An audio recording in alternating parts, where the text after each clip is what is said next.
эфире программа «Задай вопрос министру». Сегодня на вопросы телезрителей и на мои вопросы в прямом эфире ответит министр иностранных дел Абхазии Вячеслав Чирикба.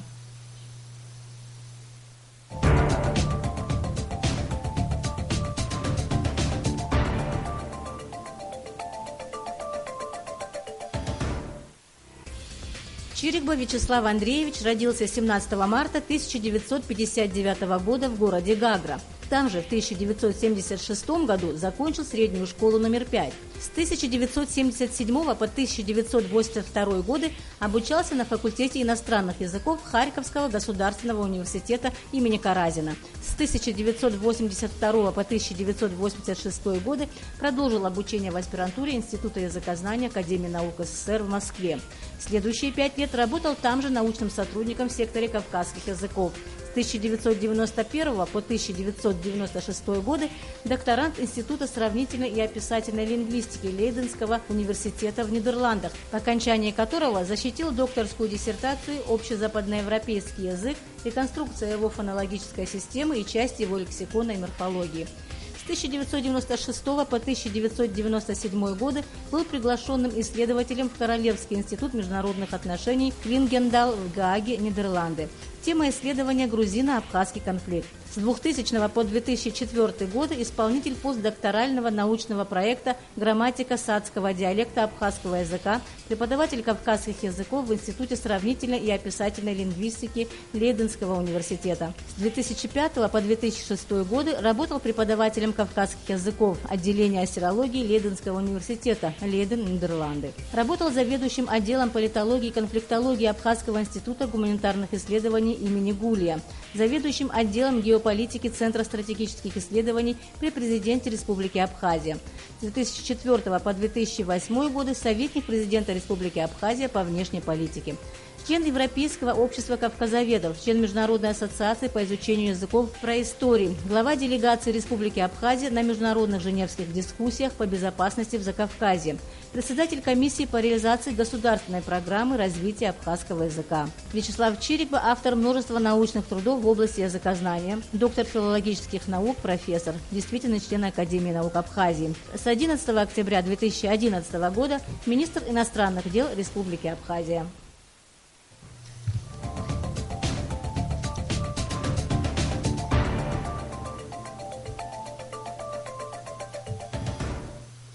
Добрый вечер, Вячеслав Андреевич.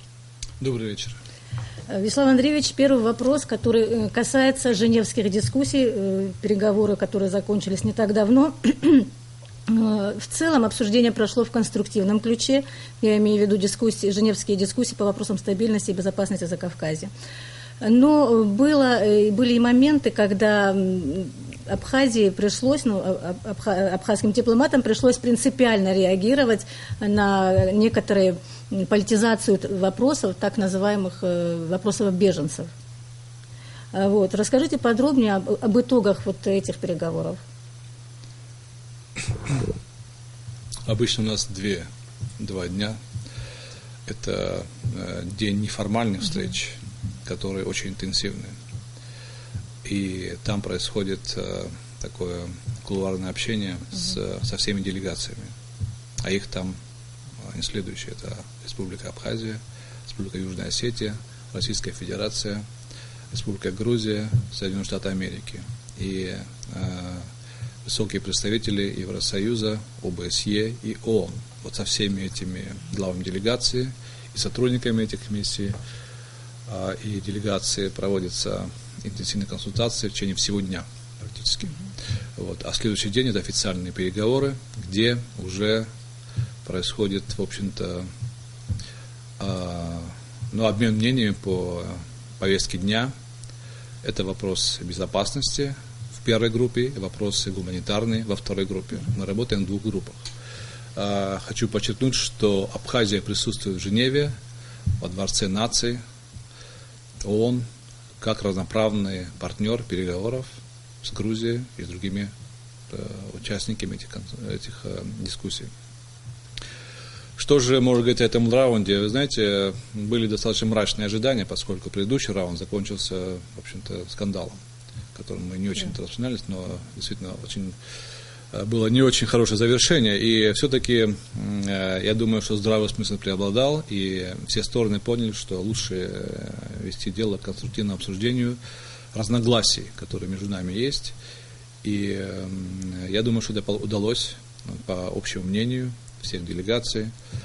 Вот. А темы были традиционные, но все-таки я думаю, что мы во многом задавали повестку дня тем, что ставили вопросы, важный для Абхазии, для народа Абхазии. Это вопрос визовой политики Евросоюза, который является дискриминационным. И здесь приходится оправдываться нашим коллегам из Евросоюза. Это вопрос признания наших документов об образовании и вообще документов жизненного цикла. Женитьба, рождение ребенка, развод, смерть и так далее. Это все требует какого-то признания со стороны других стран, и как этого добиться в условиях нашей непризнанности этими странами. Вот. Кроме того, вопросы гуманитарного характера, касающиеся возвращения культурного наследия Абхазии. Это очень важный процесс, который начинается сейчас. Я о нем, может, еще позже расскажу более подробно. Вот. Вопросы, мониторинг программы по поиску пропавших без вести, очень важный гуманитарный процесс, который успешно проводится. Вы знаете, уже было два события захоронения останков погибших во время войны, их отдали родственникам, и я думаю, это очень важный гуманитарный процесс, который проходит, в общем, достаточно успешно. Кроме того, возникают новые угрозы, в частности, в области экологии. В частности, сейчас у нас эпидемия, такая очень неприятная эпидемия бабочки-огневки. Вот. И здесь тоже, вы знаете, это, затрагивает весь регион. Ведь это инвазивное такое, нашествие этой прожорливой бабочки. Оно началось в Сочинском районе, сейчас оно в Абхазии. Уничтожило наши эндемичный колхидский самшит, леса самшитовые, уже зафиксировано в Гальском районе, скоро будет в Грузии, а затем в Турции. Это проблема региональная.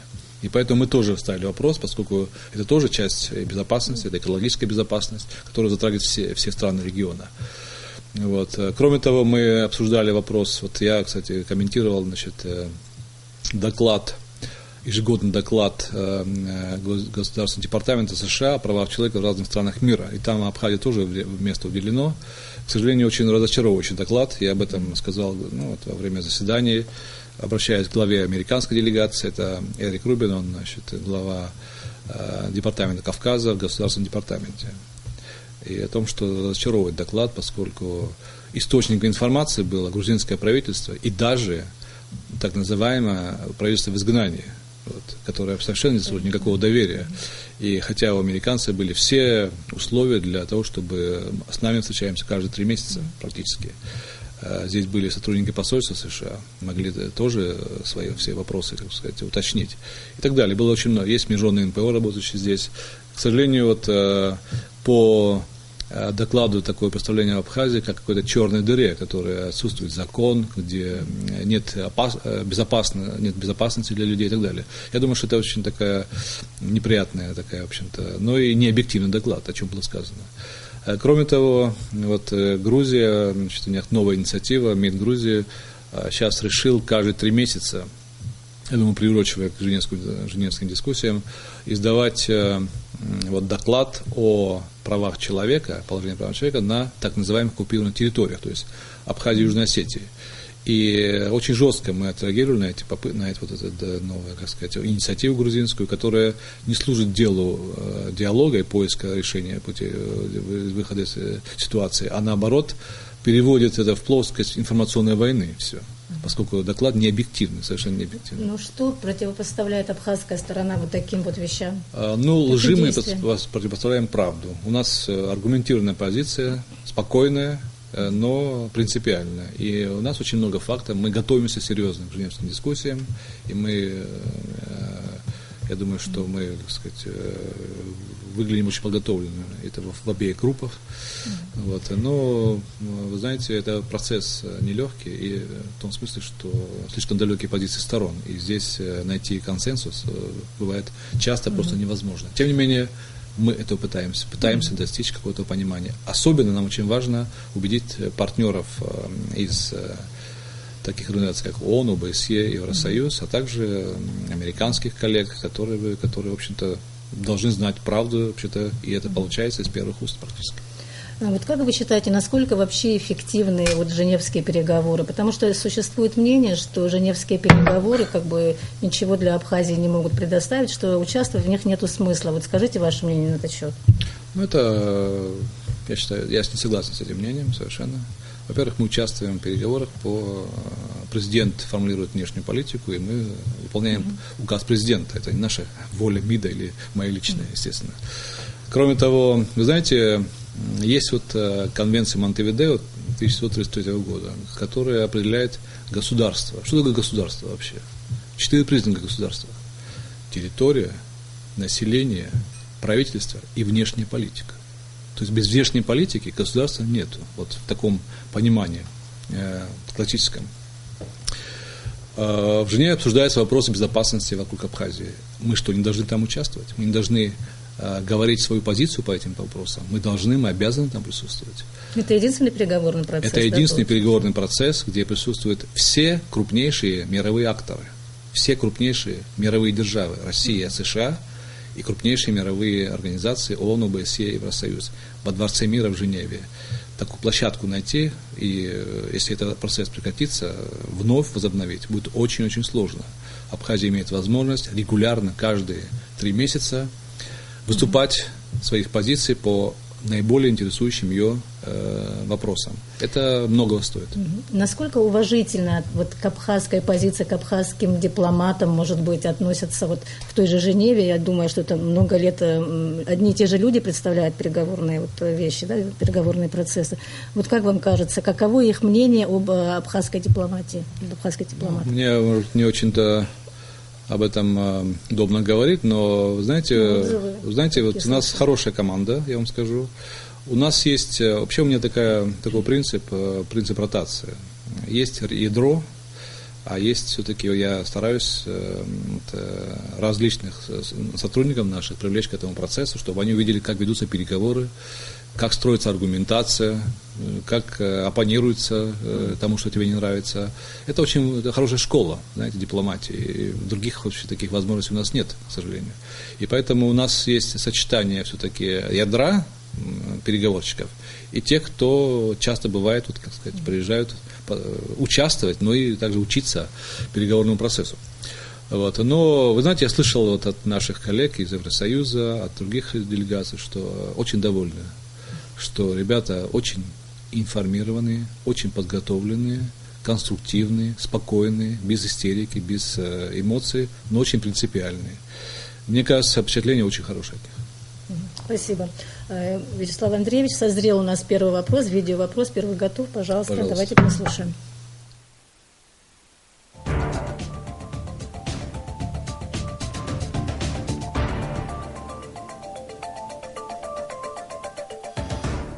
Недавно грузинская сторона передала Абхазии копию архивных документов. Не могли бы поточнее рассказать, что это за документы? Спасибо за вопрос. Работа во второй группе ведется, и один из важных аспектов, тему мы подняли, возвращение культурного наследия. Вот. Ну, знаете, это очень деликатная тема. Действительно, мы потеряли очень много во время войны, безвозвратно. Десятки тысяч документов просто потеряли. Это огромная трагедия для нашей культуры. И тем не менее, очень много документов хранится в различных архивах мира. В частности, в Тбилиси. Очень богатые, я думаю, богатейшие архивы по Кавказу находятся именно в Тбилиси. И по истории Абхазии тоже. И поэтому, я считаю, очень важно часть документов, наиболее важных, получить, по крайней мере, копии, для того, чтобы наши архивы пополнить. Это очень важно для наших специалистов, историков, политологов, ученых, для того, чтобы у нас были первоисточники.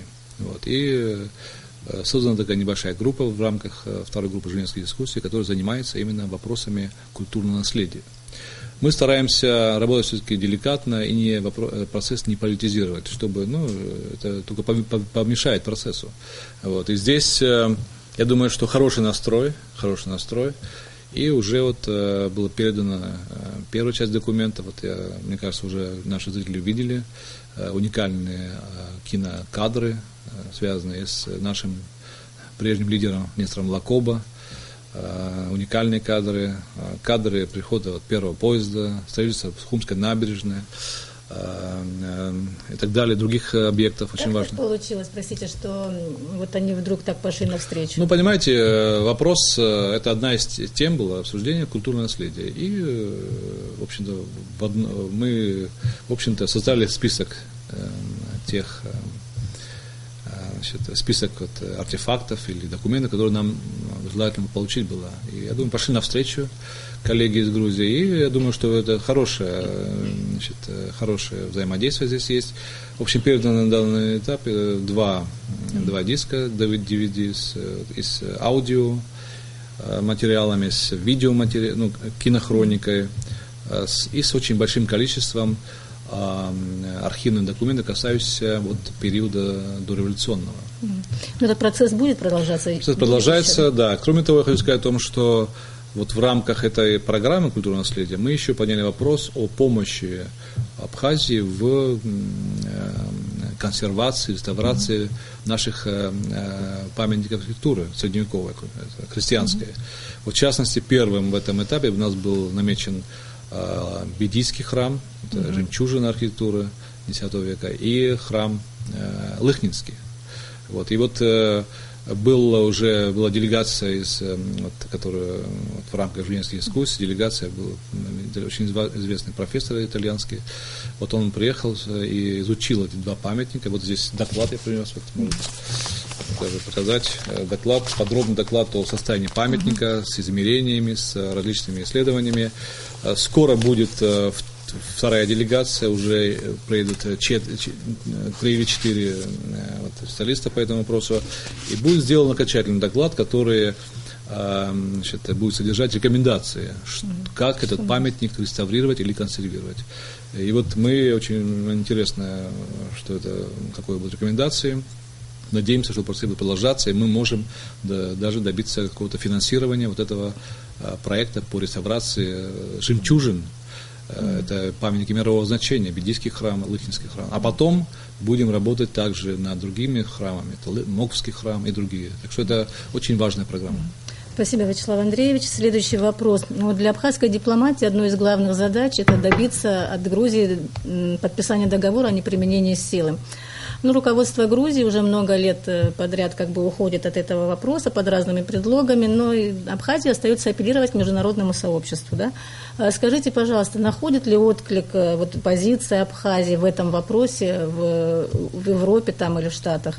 Что делается для этого? Понятно. Вы знаете, что вопрос об соглашении применения силы является ключевым вопросом женевской дискуссии. Это ключевой аспект. С другой стороны, для Грузии, вот так они воспринимают это, что мы настаиваем на подписании юридически обязывающего документа, который подписали обе стороны, Грузия и Абхазия, о приверженности мирному решению политических вопросов, то есть невозобновление военных действий и неприменение силы при решении политических вопросов. С подписями обеих сторон, Грузии и Абхазии, а также с гарантами, подпись гарантов этого соглашения, великой державы, Российской Федерации, США, и главнейшей организации ООН, ОБСЕ, Евросоюз. Но Грузия, для Грузии это все-таки, насколько мы понимаем, вопрос очень сложный, и воспринимаются они ими как чуть ли не признание Абхазии в этом случае. Поэтому ожидать здесь скорого прорыва трудно. Европейские коллеги как-то Я думаю, что европейцы и американцы мягко советуют Грузии все-таки сделать документ, который бы, в общем-то, отвечал бы вопросам такого миротворчества, что мы привержены неприменению силы. Тем не менее, пока грузинская сторона проявляет такое упорство в отрицании, потому что было заявление устное президента Грузии, еще того, Саакашвили, но это было сделано в стенах Европейского парламента на английском языке, обращаясь к западной аудитории. То есть нам нужен документ на бумаге с подписями сторон и с подписями гаранта. Но я думаю, что в конечном итоге невозможно добиться урегулирования с Грузией без подписания такого соглашения. То есть его нужно добиваться. Я надеюсь, что это произойдет, но ожидать скорого результата, я думаю, что трудно. Спасибо. В странах ЕС продолжается политика непризнания официальных документов Абхазии. Вот то, о чем вы говорили. Скажите, вот насколько удалось продвинуться в решении этого вопроса вот нынче, да, в эти дни? И вероятно ли в обозримом будущем, чтобы вот Штаты там, и Европа признали наши документы жизненного цикла, как вы сказали? Понятно. Это очень важный вопрос. У нас ведутся по этому поводу очень такие детальные дискуссии в Женеве, вот в первой группе особенно, это политический вопрос. Вот. И мы ссылаемся на то, что ведь есть прецеденты в Европе. Новая страна Косово, ее не признали 5 стран Евросоюза, тем не менее они выдают визы в косовские паспорта зарубежные. Есть Турецкая республика Северный Кипр, которая также является частью вот европейского пространства, также не признана, только Турция признала эту республику. Тем не менее 7 стран, включая США, Великобританию, Францию, выдают визы визные в их паспорта зарубежные. В чем проблема с Абхазией? Почему мы не имеем права вот, использовать наши паспорта, по крайней мере, как сказать, вот такое... Может быть, Грузия в этом отношении очень активна? Ну, естественно, основа это отношение Грузии, что Грузия пытается Абхазию максимально изолировать от внешнего мира. Вот, это получается, не получается в полной мере, тем не менее, там, где они могут, они пытаются это сделать. Вот. И, к сожалению, страны Евросоюза также, к сожалению, к этим усилиям предлагают также свое участие и создают проблемы для получения нашими гражданами паспортов, российские паспорта, выданные вот в Абхазии. Хочу сказать о том, что все-таки в результате наших убеждений, наших аргументаций, вот несколько раундов назад глава американской делегации, вот, которая представляет Государственный департамент, заявил о том, что, вот его слова цитирую почти, в отличие от наших европейских коллег, сказал он, мы будем выдавать въездные визы гражданам Абхазии, путешествующим по российские паспорта, выданные в Абхазии, Южной Осетии, и касается Южной Осетии также. Я думаю, это очень важный такой гуманитарный прорыв. Вот. Но все-таки Европа остается все еще таким бастионом, который, вот, и кроме того, это все-таки нарушает европейские конвенции. Это нарушение прав человека, нарушение права на свободу передвижения, о чем многие говорят в Европе, однако здесь это право нарушается. И здесь все-таки Евросоюз вынужден обороняться, оправдываться. Он находится в позиции, где он сам нарушает права человека. Ну, может быть, они пошли навстречу в связи с тем, что не так много граждан Абхазии уезжает там в Америку. США очень мало, на самом деле. Это никакой опасности для США не представляет. Тем не менее, в Европу у нас едут люди по причине туризма и хотят учиться там и так далее. То есть здесь больше связи. Мы часть европейского пространства, в конце концов. И поэтому в 21 веке создавать визовую такую берлинскую стену между Европой и Абхазией, я думаю, что это все-таки это уже 21 век, в конце концов. И это антиевропейская политика практически. Вот пытаемся мы вот на этом поле же работать. Но, вы знаете, в Брюсселе начинают об этом уже говорить. Просто проблемы не знали на самом деле.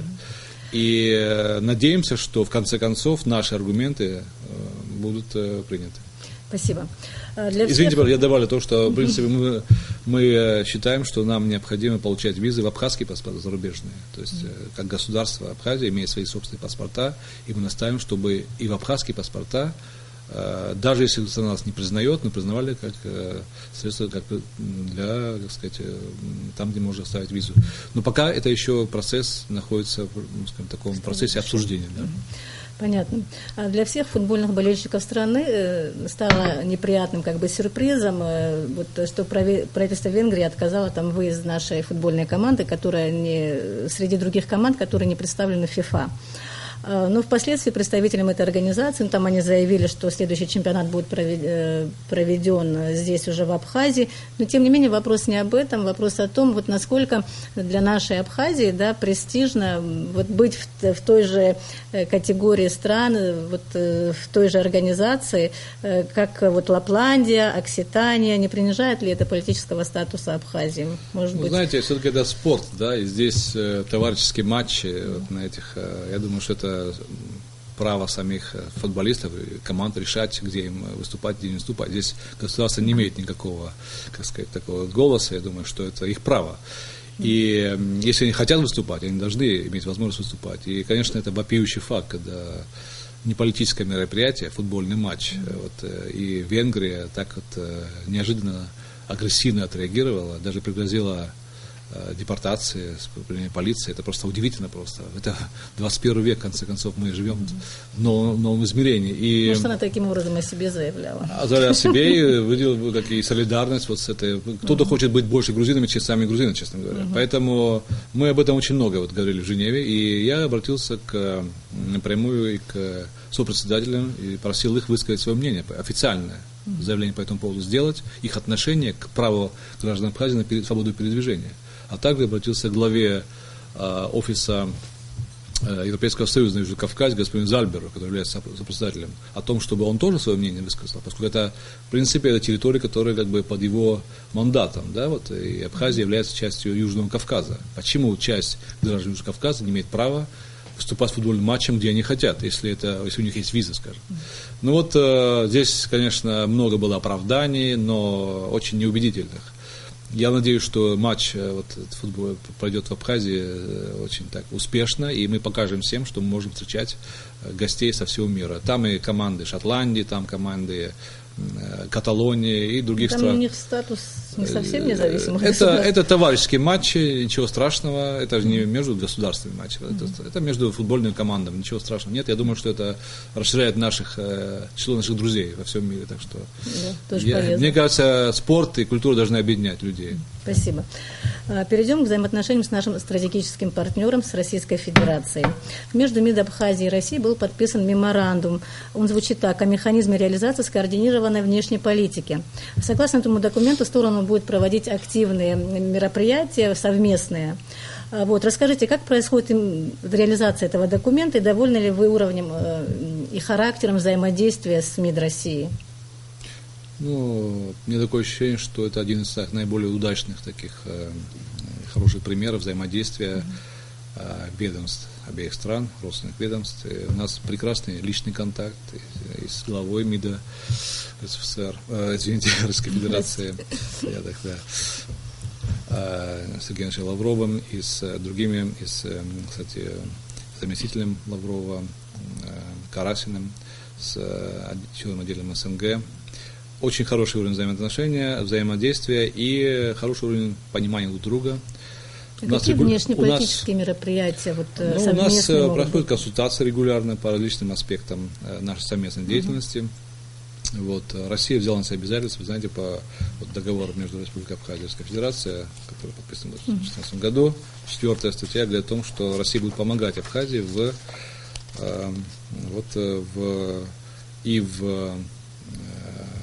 частности, укреплению международной связи Республики Абхазия и включая расширение круга официально признающих государств. Вот этот вопрос мы обсуждаем достаточно регулярно с российскими представителями.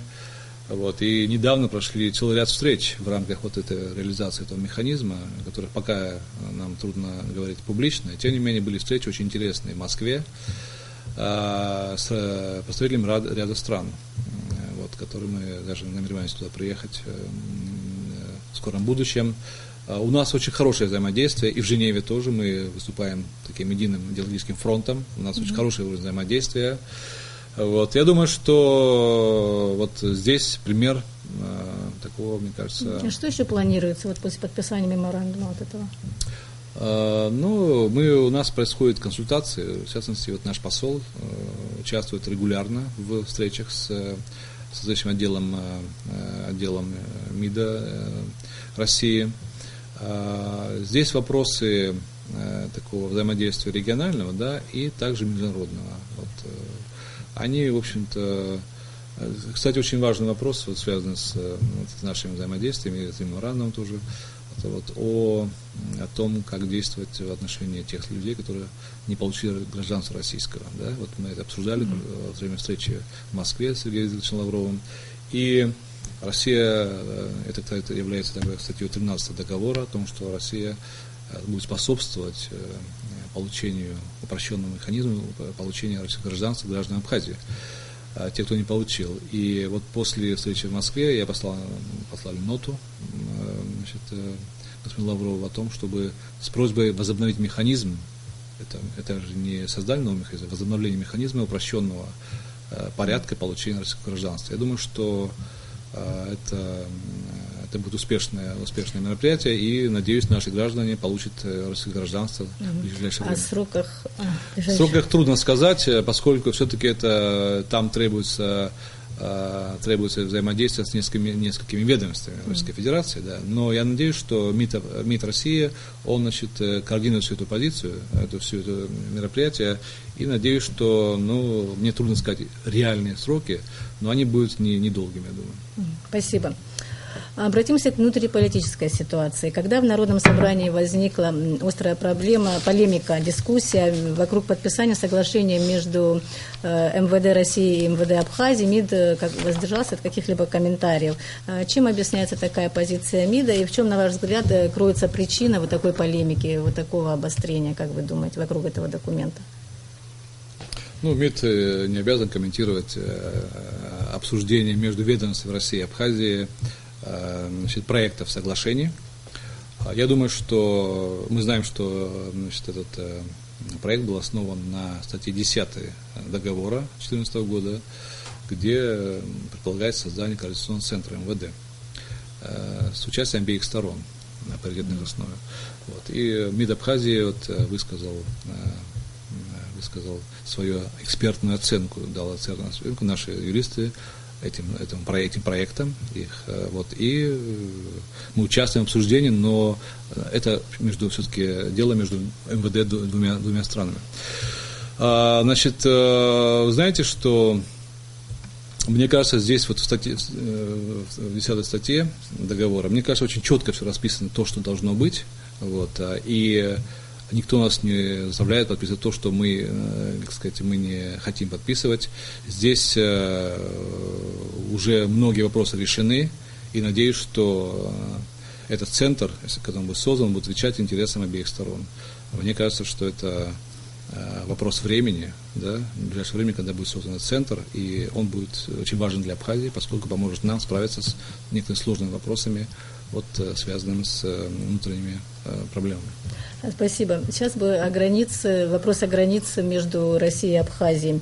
Не раз заявляли, что пропускной режим на российско-абхазской границе в целом на ситуации КПП, ПСО, не соответствует уровню взаимодействия между нашими странами. Уровень достаточно высокий, а пропускная способность и вообще условия не соответствуют друг другу. Каких улучшений добиваются или уже удалось добиться в этом отношении? Да, об этом шла речь во время встречи с господином Лавровым. Действительно, я даже во время пресс-конференции сказал о том, что ваши слова также я повторил о том, что режим на границе не соответствует нашим отношениям. Я как-то ездил из Петербурга на автобусе в Хельсинки и пересекал границу на автобусе. Там тоже очень большой трафик в обе стороны, но все очень быстро решается. То есть, в общем-то, это все возможно сделать. Но, к сожалению, пока еще мы этого не видим. Надеемся, что российская сторона примет меры для того, чтобы, во-первых, все кабинки работали, да? Это уже снизит такую очередь. А кроме того, что были какие-то там все-таки и в дождь, скажем, и в жару люди стоят в очередях с детьми. Я думаю, что здесь еще нужно принять усилия, чтобы граница соответствовала таким современным стандартам. И чтобы пересечение границы было максимально комфортным. Сейчас оно не очень комфортно на самом деле. Да. Надеемся, что это в ближайшее время будет. По крайней мере, мы об этом говорим постоянно. Мы послали несколько нот в МИД России по этому поводу с просьбой улучшить ситуацию на границе. Надеюсь, что это изменится. Спасибо. После появления в Грузии инфраструктуры НАТО Абхазия стала на прямой линии, на передовой геополитического противостояния между Россией и этим блоком НАТО. Да? Можно ли говорить, что сегодня Абхазия отстаивает не только свою безопасность, но и безопасность России в этом плане? Как вы считаете? И для Абхазии, для России, для любой страны безопасность – ключевое слово. И здесь у нас прямой общий интерес, поскольку и Абхазия, и Россия рассматривает распространение НАТО в Грузии, планы по вхождению Грузии в НАТО, как прямую угрозу безопасности. Для чего нужны нам эти военные базы, для чего нужны нам совместные договоры о том, что создана угроза, прямая угроза нашей безопасности и Абхазии, и России. И здесь мы оставим наши общие интересы в области безопасности. создается сейчас центр НАТО, учебный центр НАТО.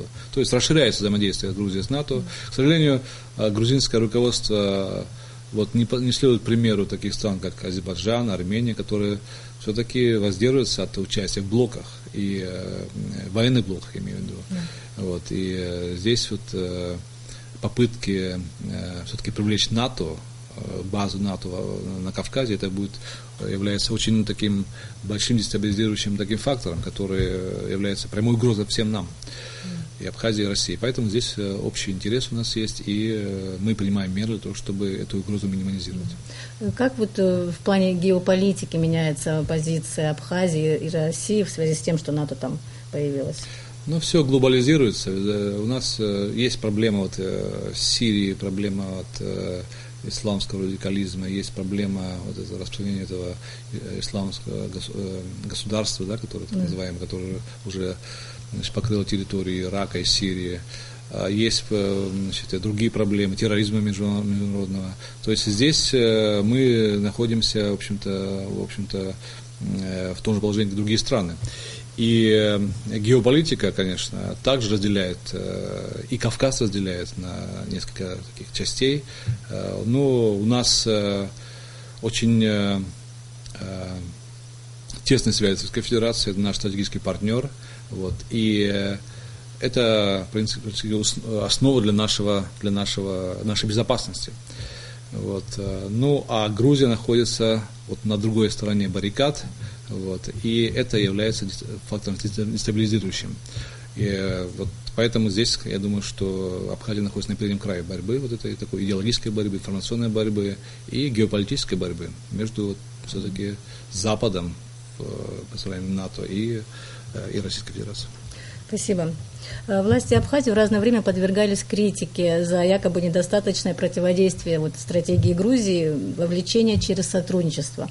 Скажите, согласны ли вы с этой критикой? А где мы сотрудничаем? У нас практически... наше МПО, может быть. Нет, НПО, я сейчас не могу за НПО отвечать, знаете, мы их не контролируем, действия. Но если говорить, у нас только единственный пример, когда мы по НГУРГЭС сотрудничаем. Действительно, сотрудничество очень важно для обеих сторон, иначе мы окажемся в кромешной темноте, и Грузия, и Абхазия.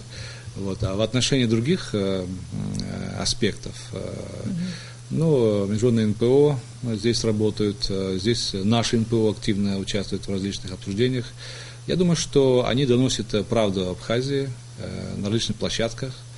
И если дискуссия в Женеве все-таки это официальная позиция, и здесь очень высокая степень политизации обсуждения, то на уровне НПО можно обсуждать вопросы в более такой спокойной обстановке, но не менее важные вопросы. И я думаю, что наши люди очень принципиально отстаивают наши интересы.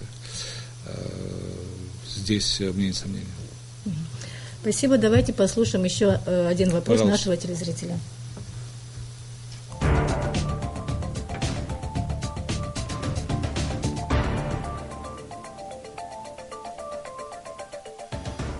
По вашему мнению, возможны ли прямые переговоры с Грузией? Тема Грузии, да, она вы знаете, на самом деле нет ничего невозможного, да? И поскольку Грузия является, у нас конфликт с Грузией, он был очень такой жестокий конфликт 20 лет назад, теперь он перешел в такую фазу холодной войны, информационной войны. И пока Грузия претендует на территорию Абхазии, конечно, конфликт будет сохраняться, а также пока будут ее поддерживать эти другие страны. Поэтому нам необходимо все-таки договариваться о том, что убеждать Грузию и ее партнеров в том, что нет никакого шанса возврата назад, то, что Абхазия выбрала путь независимого существования, независимого развития. Она будет независимым государством и останется таковым. И тем не менее, как соседи, мы можем наши отношения улучшить. Конечно, на условиях признания взаимного как независимых суверенных государств. Если говорить речь о других форматах, то они возможны. В частности, на прошлых дискуссиях, сейчас, когда были в июле, 1 июля, поднимался вопрос о том, что возможно какие-то дополнительные встречи на полях Женевы по конкретным вопросам. в частности, по вопросам культурного наследия, пропавшим без вести, более конкретно, и в двустороннем формате. Но все поддержали это предложение, думаю, что эта инициатива интересная. Посмотрим, пока мы еще на стадии обсуждения. То есть ничего нельзя исключить, поскольку мы и так ведем переговоры с Грузией, то, в общем-то, можно подумать и о других форматах. Но формат женевский необходимо сохранить, он очень важный, но, возможно, параллельно какие-то другие консультации по конкретным вопросам. То есть есть точка зрения, что если бы Абхазия без посредников могла говорить с Грузией, то это более ее вес увеличило как партнера, да, и по переговорам я имею в виду.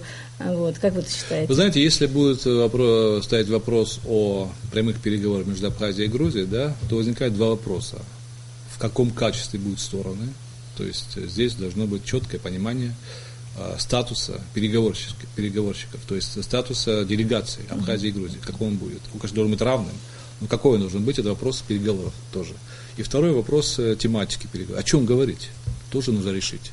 Не так все просто. Да? Поэтому здесь вопрос статуса, он стоит, конечно, перед грузинами как такой кошмар. И поэтому здесь, я думаю, что хотя мы не исключаем возможности прямых переговоров с Грузией, да, и действительно, может, они и на каком-то этапе будут необходимыми, и тем не менее будет необходимо решить вопрос о статусе сторон на переговорах и о тематике переговоров.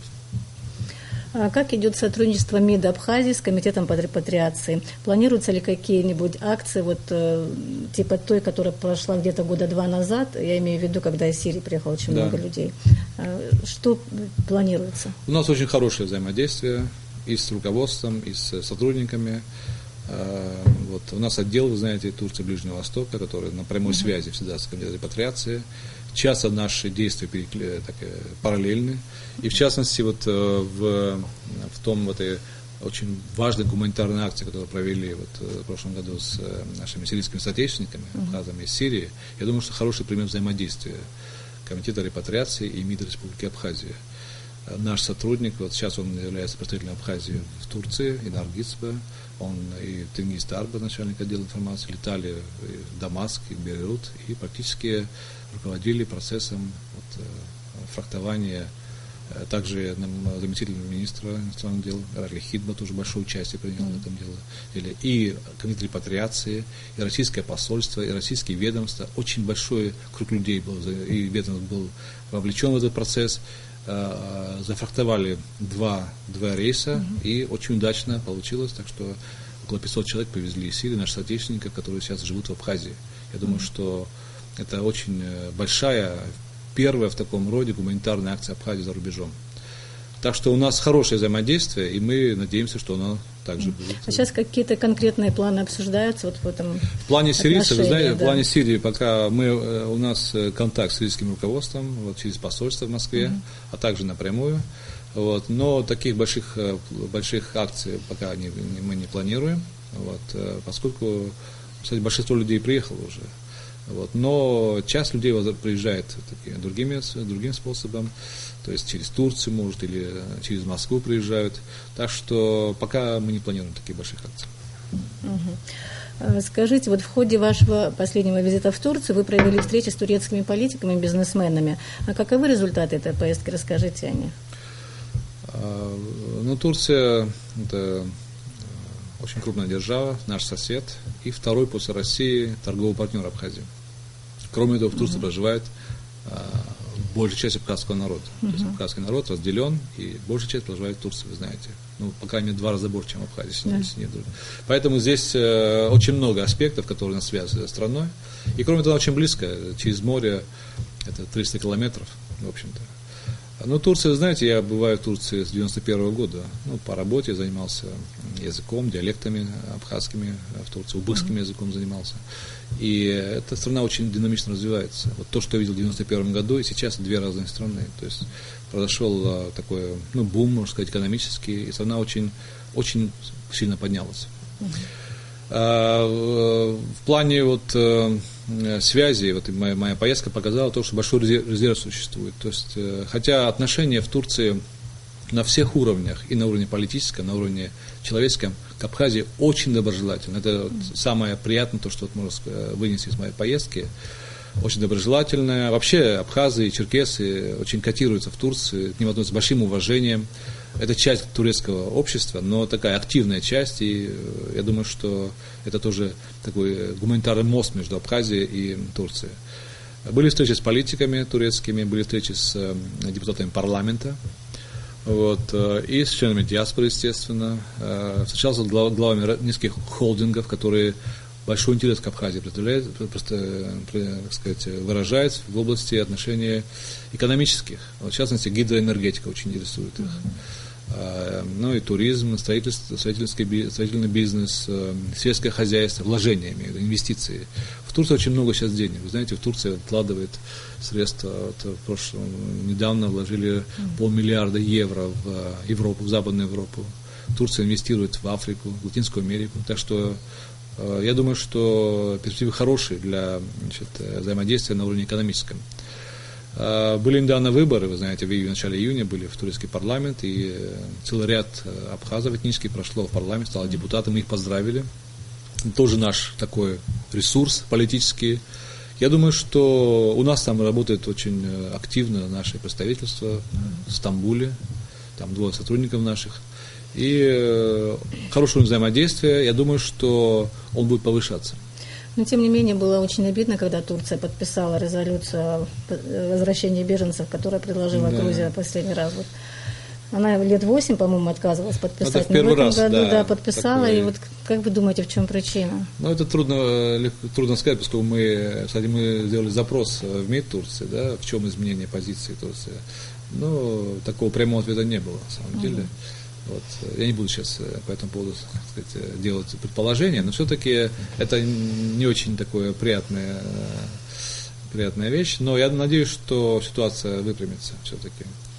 Кстати, хороший фон – это очень хорошие отношения между Россией и Турцией. Очень хороший фон, хорошие отношения личные между лидером Турции Эрдоганом и с лидером России Путиным.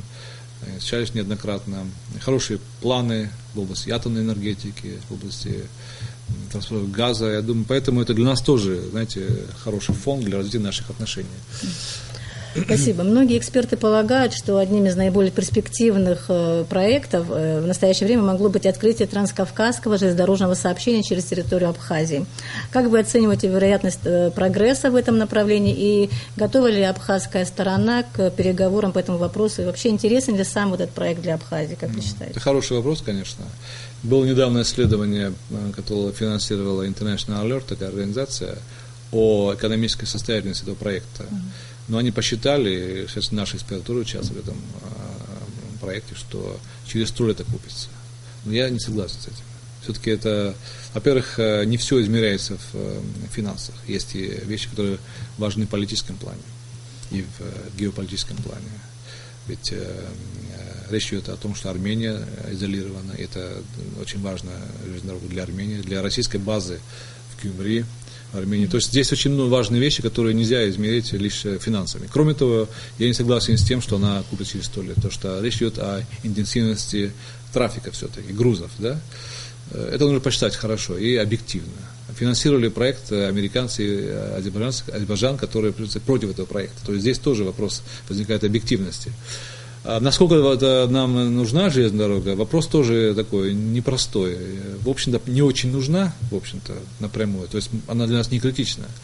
Тем не менее, если будет взаимодействие сторон, если Абхазия будет полноценным участником этого процесса, а переговоры пока не идутся, и Абхазия должна участвовать в переговорах, как равноправный участник этого процесса, если мы выясним, почитаем, что нам это будет выгодно и экономически, и политически, да, то почему бы и нет? Но пока все это нужно проверить, и нужно все это хорошо рассчитать. Пока переговоры не ведутся, повторяю, вот если они будут вестись, и тогда мы примем участие и попытаемся понять, насколько нам это выгодно. Понятна ваша позиция, спасибо. Теперь мы послушаем еще один вопрос нашего телезрителя.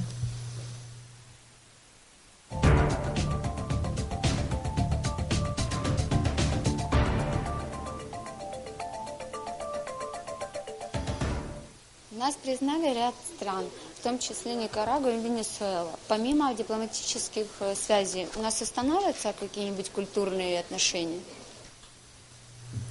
Наш активный телезритель. Да, очень так приятные, ну и хорошие вопросы.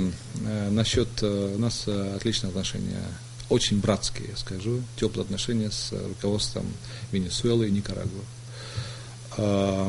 О них шла речь, насколько я помню, в вопросе. Да. И у нас делегации, было несколько делегаций, уже было 3 делегации были за последние 2 года. И МИДа делегации были. Было, кстати, недавно была всемирная ярмарка в Каракасе, где Абхазию пригласили. Абхазия участвовала. Вот в списке делегаций на первом месте была Абхазия. И нам правительство выделило бесплатно место, помещение то есть пространство для стенда. Я думаю, это очень хорошо. И наш МИД участвовал, как сказать, присутствовал при этом, и представители торгового представительства Абхазии в Москве. Очень удачно прошло, и наши продукты, в общем-то, очень были тепло восприняты. А также выступления наших артистов там просто прекрасно восприняли, и наших танцоров, и наших певцов. Там Хибла Муба была, танцоры были, просто на ура восприняли. Я думаю, что хороший пример, как можно взаимодействовать. К сожалению, это очень дорогие поездки. Очень дорогие поездки. Это очень далекий путь. И тем не менее, все-таки, опять же, повторяю, не все измеряется в деньгах. И нужно думать о том, что нам же укреплять наши отношения. Скоро будет новый посол в Абхазии. Да. Усиливаете, представительство Абхазии? Вы знаете, мы усилили представительство, мы послали, там очень опытный дипломат Заур Гладжава, посол Республики Абхазия в Венесуэле.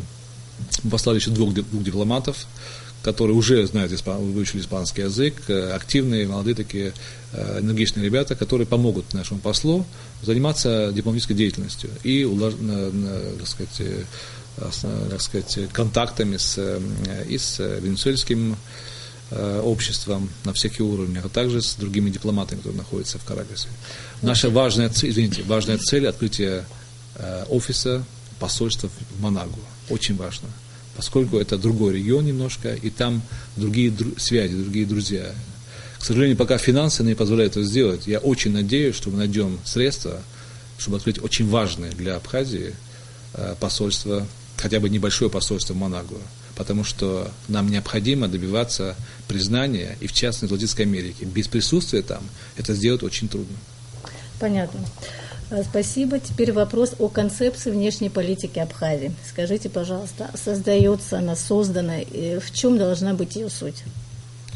Мы ее политический отдел практически работал над этой концепцией определенное время. Она готова. Сейчас происходит, у нас создана группа, такая небольшая группа в МИДе, которая собирается регулярно, и мы обсуждаем все аспекты этой концепции. Я думаю, скоро она будет закончена, и мы представим ее президенту для рассмотрения, а затем на подписание. Может быть, основные пункты? Основные пункты, вы знаете, направление внешней политики Абхазии, они, в принципе, очевидны. Это укрепление союза Российской Федерации, нашим стратегическим партнером, укрепление связи с нашими соотечественниками за рубежом, а укрепление связи с странами, признавшими Абхазию. Это не только те члены ООН, а также это и Приднестровская Молдавская республика, и Юго-Осетинская республика, это и Нагорно-Карабахская республика, и активизация деятельности наших представителей за рубежом. К сожалению, очень много зависит от уровня финансирования, поскольку без достаточного финансирования, вы знаете, бесплатно ничего не бывает, и именно внешняя политика должна получить адекватное финансирование, если мы хотим достичь результатов. Потому что, к сожалению, есть диспропорция между задачами, поставленными перед МИДом Республики Абхазия, добиться широкого признания, и теми очень скромными средствами, которые нам выделены на это дело. Куда надо вкладывать? Надо повышать, вы имеете концепцию, концепцию это необходимое присутствие Абхазии во всем мире. Нам необходимо открыть офис в Брюсселе, скажем, это столица Европы, открыть представительство в Анкаре, очень важно, потому что это политический центр Турции. Нам нужно открыть посольство, я сказал уже, в Манагуа, а также и в важнейших центрах, это Нью-Йорк, Вашингтон, в Женеве. Если посмотреть на другие народы, есть много представительств Тибета в разных странах, потому что бизнес помогает. К сожалению, пока мы не на таком уровне, чтобы уровень социальной ответственности, чтобы вот я не помню, чтобы кто-то зашел в МИД, честно говоря, и из наших бизнесменов, да, и сказал бы, чем вам помочь, ребята, может что-то издать, может что-то оплатить, какую-то поездку, вот никто. Думает, давайте решайте наши проблемы, а мы посмотрим. Я думаю, что это нужно всем, это общее дело.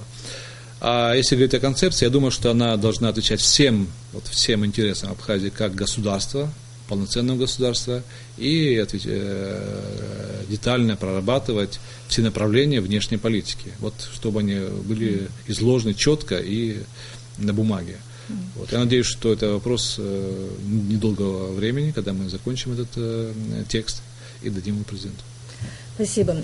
Как вы относитесь к тезису об упадке многовекторности во внешнеполитической стратегии Республики Абхазия? Каково ваше отношение вообще к концепции многовекторности внешней политики Абхазии? Знаете, я никогда не понимал вообще суть дискуссии об этом. В разных направлениях. Нет, но все-таки это настолько... Во-первых, нет одновекторной внешней политики. Не бывает. Если государство, оно имеет связи со многими странами мира. Вот нет страны, которая лишь направлена на одну страну какую-то. Здесь нужно подумать о приоритетах. Приоритеты – это другое дело, конечно. Да? То есть у нас приоритет – это Российская Федерация, отношения с Российской Федерацией как нашего стратегического партнера, как гаранта нашей независимости и нашей безопасности. Здесь никаких двух мнений не может быть, дискуссий здесь нет, и ни у кого здесь нет дискуссий. Тем не менее, ясно, что помимо России мы должны развивать отношения и с другими странами, признавшие Абхазию, в первую очередь, нашими братскими республиками, нашими братскими государствами, народами братскими, странами, которые у нас поддерживают с нами связи, не признавая нас, все-таки контакты есть очень хорошие. Это и Турция, это и другие, много стран можно перечислить. Вот. А также активно взаимодействовать со всем миром, на всех площадках, на везде присутствовать. И мы хотим, чтобы нас признали. Вот я бы сказал, многогранная внешняя политика, я это понимаю, а многовекторная, вот мне здесь непонятна суть вообще споров по этому поводу. Понятно, спасибо. А скажите, вот касательно последнего выпада Саакашвили, губернатора Одесской области, да? Скажите, пожалуйста, как можно объяснить вот такое поведение просто чиновника, который он даже там не является руководством страны, да, никем? Что мы можем противопоставить вот такой клевете, которая вот исходит от таких людей, недоброжелателей Абхазии? Я думаю, что Саакашвили известная фигура в плане вот его психического состояния и его вообще-то возможности. Вот, я не думаю, что нужно очень много внимания уделять этому персонажу.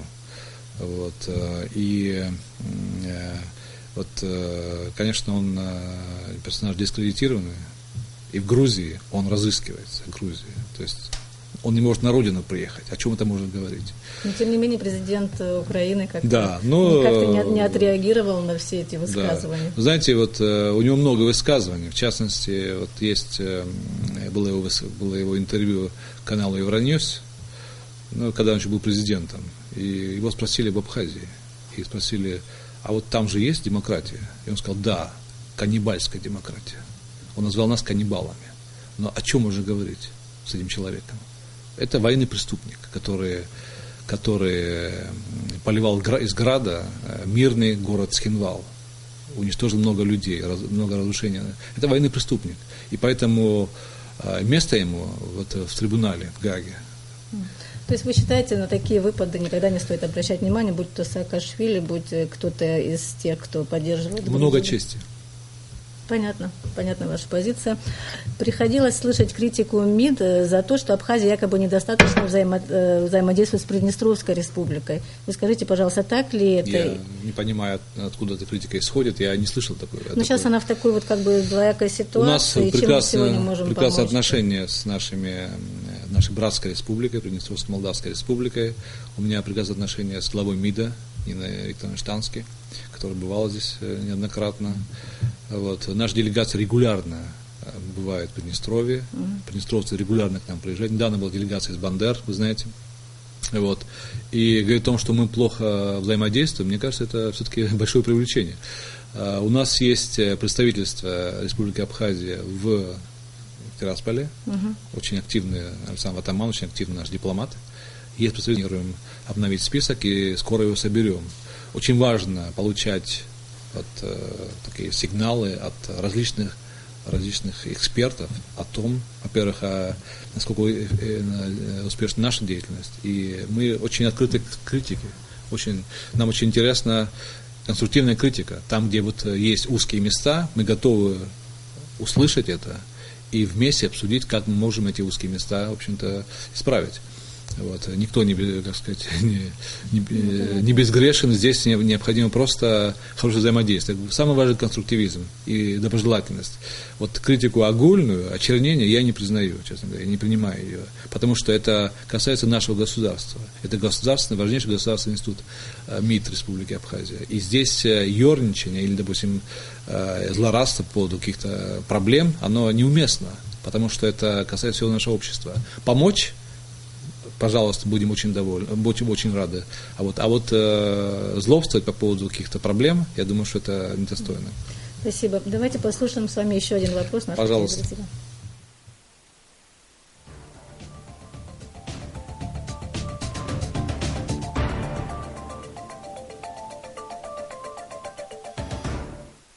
Какая работа ведется по дальнейшему признанию Республики Абхазия? Вопрос, да, очень важный кто-то. вопрос, ключевой вопрос. Я немножко сказал о финансовых аспектах этой деятельности. Если мы хотим широкого признания, нужно вкладывать туда финансы, иначе очень трудно. Даже имея людские ресурсы, вы знаете, что все это потому что это очень далекие страны всегда. В Европе мы работаем в Европе, но пока добиваться признания от европейских стран, мы работаем там тоже. СНГ. Да, СНГ тоже это сложный вопрос, поскольку, вы знаете, проблема в том, что и США, и Евросоюз оказывают финансовую поддержку значительную большинству стран, вообще развивающихся стран. И поэтому у этих стран возникает дилемма: либо помочь, либо признать Абхазию и получить санкции от США и Евросоюза. В частности, Тувалу, вы знаете, наша страна, которая нас признала. После признания Абхазии Евросоюз заморозил гуманитарную помощь 2 миллиона евро на уборку мусора. Это остров, им некуда девать мусор, его контейнерами убирают, и для них это большая проблема. Дилемма между солидарностью с Абхазией, да, и помощь собственному народу. Кроме того, я хочу сказать о том, что здесь несколько аспектов. Я хочу немножко отделиться от аспекта чисто внешнеполитического и сказать, немножко поделиться своими мыслями по поводу того, как я вижу ситуацию в таком более системном виде. Мы достигли, очевидно, мы состоялись политического суверенитета достигли, Республика Абхазия. У нас проблемы в области экономики. Нам просто необходимо стать самодостаточными и самостоятельными в области экономики. Мы должны стать не просто самодостаточной, а процветающей экономической страной. У нас для этого есть все необходимые условия.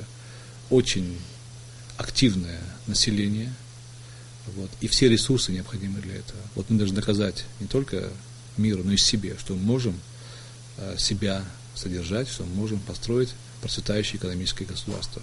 То есть политический суверенитет должен сочетаться с суверенитетом экономическим. Тогда это будет полноценный суверенитет. Когда я общаюсь с западными коллегами, и когда я говорю о том, что необходимо Абхазию признать, они говорят: как же вы зависите полностью от России финансово, как же вы... И вы знаете, хотя я, не лезу в карман за словом, но трудно будет на этот вопрос отвечать, поскольку, с одной стороны, возможности есть для экономического рывка, а с другой стороны, все-таки пока это не происходит. Я считаю, что нынешние меры правительства, которые предпринимаются, планы, в частности, и в области таможни, где таможни по рынку Ингуру, я считаю, что очень важная мера, поскольку там очень большой приток товаров, которые не облагаются налогами. Либо закрыт нужно этот приток, либо его облагают налогами, что большая часть денег уходит помимо бюджета.